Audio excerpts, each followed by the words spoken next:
अमानिया को सचेतन कटक चांदवाली रास्तार सालेपुर बजार मझे बेआईन भाव गाड़ी पार्किंग एथर करें नहीं अमानिया गाड़ी चालक। सालेपुर बजार में उपजुवा ट्राफिक समस्या को नहीं सालेपुर तहसिल पक्षर डाकबाजी यंत्र माध्यम सचेतन करने सहित सालेपुर तहसिलदार जयंत जयसिंह सालेपुर आईआईसी मनोज कुमार स्वाई मिलित भाव सालेपुर बजार में दोकान कर समस्त दोकानी और बेआईन पार्किंग कर समस्त गाड़ी चालकों को सचेतन करते।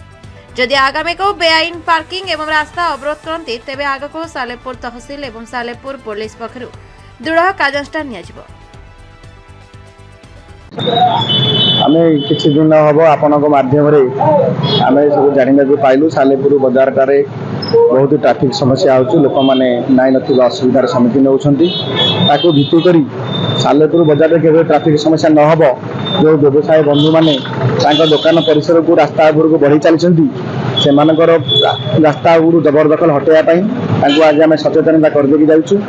यापर जदि से आमर अनुरोध अनुसार यदि कार्यक्रम न करेंगे आम नियम अनुसार कार्यानुष्ठान ग्रहण करूँ और केवल ट्राफिक समस्या मुक्त हो पार किसी व्यवस्था कर जो मान बड़ बड़ व्यवसाय प्रतिष्ठान अच्छा सूचई देचु दुकान को जो भाई मैंने बाहर कार पार्किंग करके जाऊँगी कार पार्किंग ये करदेनी बाहर कार पार्किंग व्यवस्था करेंगे जदि अमान्य करती आम उत्कृष्ट कार्यानुष्ठान जहाँ ग्रहण करा कथा करूँ। कटक जिला सालेपुर रघुनाथ पात्र रिपोर्ट विचित्र दुनिया।